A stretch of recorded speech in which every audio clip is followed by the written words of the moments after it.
Astaghfirullah Rabbal baraya. Astaghfirullah minal khotoya. Rabbi zidni ilma nafi'a wa wafiqni amalan mabula.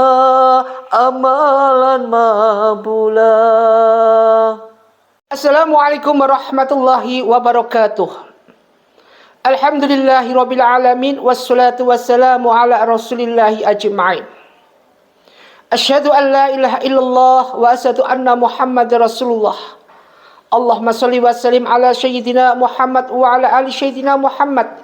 Kama shallaita ala sayyidina Ibrahim wa ala ali sayyidina Ibrahim fil alamin innaka Hamidum Majid. Bismillahirrahmanirrahim. Wal 'asri innal insana lafi khusrin illa illal ladzina amanu wa 'amilus solihati wa tawassaw bil haqqi wa tawassaw bis sabr. Shadaqallahu adzim, shadaqallahu ala Rasulillah sallallahu alaihi wasallam. Pertama, mari kita panjatkan rasa puji syukur kita pada Allah Subhanahu wa taala. Salawat dan salam mari kita haturkan pada junjungan kita kekasih Allah baginda Rasulullah sallallahu alaihi wasallam. Ma'asyiral muslimin muslimat jamaah pencerahan bimbingan amalan PBA yang Ustaz takzimi, Ustaz muliakan. Barangkali kita harus perlu berputar diri, introspeksi diri di dalam segala langkah kita, dan jangan pernah merasa bahwa kita bangga dengan langkah kita yang tanpa sadar langkah kita salah. Salah bukan di mata siapa, tapi salah di mata Allah Subhanahu wa taala. Sandaran-sandaran seperti ini merupakan suatu bentuk di mana kita secara langsung tidak bisa meletakkan diri kita yang berhubungan erat dengan perintah Allah untuk menjalankan semua ibadah. Wa ma umiru illa liya'budullahu mukhlishina lahuddin. Tidak pernah aku perintahkan kecuali illa liya'budullahu, kecuali menyembah kepada Allah. Dan ini merupakan suatu hal agama yang bagus yang Allah sudah tandai. Agama di akhir zaman, di mana umat Muhammad ini umurnya nggak panjang-panjang kok. Paling-paling udah 60, 70 udah mentok. Ada beberapa yang umurnya panjang, namun ini suatu filteran belaka. Artinya beda dengan umur-umur umat sebelumnya itu. Maka kalau kita sudah tahu seperti ini, introspeksi ini penting di akhir zaman ini. Berkali-kali Ustaz sampaikan, ayo introspeksi diri. Karena lawan kita di akhir zaman ini adalah bentuk daripada arogansi, daripada introspeksi itu sendiri. Artinya apa? Kalau kita bisa meletakkan introspeksi diri ini di atas segalanya, di dalam kita melangkah, maka semuanya akan melangkah dengan tenang, adem, ayem sesuai apa yang Allah perintahkan dalam firman Allah. Namun kalau kita tidak bisa introspeksi diri, artinya terlalu arogansi di dalam hal-hal yang berhubungan introspeksi diri, maka ini merupakan suatu kesalahan yang besar, di mana langkah-langkah kita selalu menjauhi daripada ibadah-ibadah yang berhubungan dengan sholat, yang berhubungan dengan amaliyah, yang berhubungan dengan segala sesuatu yang Allah perintahkan, malah kita hindari. Maka di sini kita kembali lagi ke tempo dulu, di mana pada waktu itu salah satu sahabat baginda Rasulullah Shallallahu Alaihi Wasallam, sahabat Nabi yang bernama Ali bin Abi Thalib, ini pernah memberikan saran terhadap umat akhir zaman, yaitu siapa? Ya kita ini. Jadi saran dari Ali bin Abi Thalib buat umat di akhir zaman, karena Ali bin Abi Thalib pernah menjabat kepemimpinan. Ketika beliau menjabat kepemimpinan, Apa yang dia ucapkan? Innalillahi wa inna ilaihi raji'un. Kenapa dia ucapkan seperti ini? Karena di dalam mengemban amanah rakyat, ini merupakan suatu bentuk tanggung jawab yang luar biasa yang Ali bin Abi Thalib nanti pertanggungjawabkan di mata Allah Subhanahu wa taala. Tak bisa lihat bagaimana perbedaan-perbedaan sekarang, calon orang yang mencalonkan kepemimpinan sekarang daripada orang-orang dulu yang punya iman, beda sekali. Coba kita bisa lihat sekarang ini, mereka yang mencalonkan dan yang tidak mencalonkan, berpikir dari apa yang dicalonkan dan berpikir dari apa yang nggak dicalonkan. Ini akan terjadi perbedaan yang luar biasa. Nah, ini tantangan kita untuk mencari siapa pemimpin yang adil, bijaksana. Kembali lagi ke yaitu nasihat Ali bin Abi Thalib. Ada 4 nasihat Ali bin Abi Thalib buat umat akhir zaman, yaitu umat baginda Rasulullah SAW. Kalau pas kita pakai, enggak pas, enggak usah dipakai. Titik gitu aja, enak. Jangan sampai segala sesuatu akan menimbulkan adu argumen. Dalilnya mana? Sebab nuzulnya bagaimana? Asal usulnya bagaimana? Hadisnya sanad apa enggak? Kalau cocok ya kita pakai, tidak cocok ya jangan dipakai. Namun ini hampir menyelimuti bentuk-bentuk kehidupan kita. Pertama adalah apa? 4 nasihat Ali bin Abi Thalib. Yang pertama, barang siapa yang bersandar pada harta di dunia ini, maka ia akan miskin. Betul apa enggak? Betul. Karena Allah berfirman buat hambanya, jangan sampai kita hubud dunia. Artinya apa? Cinta dunianya berlebihan. Innahu li hubbil khairi lasadid afala ya'lamu idza bu'thira ma fil kubur. Jadi cintanya kepada harta kita berlebihan. Tiap hari hitung-hitung harta terus, sedekah kagak mau, begini kagak mau, yang lain-lainnya enggak mau. Ini suatu bentuk hal-hal yang kita tanamkan yang bisa menyebabkan Allah murka kepada hambanya. Murkanya Allah kepada hambanya, muncullah azab-azab yang tidak bisa kita sangka-sangka. Kenapa? Karena manusia cinta pada dunianya berlebihan. Sedekah nggak pernah. Mau sedekah kalau dibilang, apa yang dia lakukan yang berhubungan dengan sedekah, selalu mencari alasan. Padahal disebutkan isal dirizqa misodakoti, hendaknya kita mencari rezeki dengan cara bersedekah. Di dalam firman Allah ibaratnya kita mengeluarkan sedekah ketika satu tangkai itu ada 7 buah. Dan per buahnya itu ada 100 butir. Coba bisa diasumsi. Artinya satu sedekah akan membuahkan 700 daripada pahala itu sendiri. Makanya pentingnya insal dirizqa misadaqati, hendaknya mencari rezeki dengan cara perbanyak sedekah. Ini pertama. Jadi barang siapa yang bersandar pada harta, maka kita akan jatuh miskin. Ini nasihat Ali bin Abi Thalib yang pertama.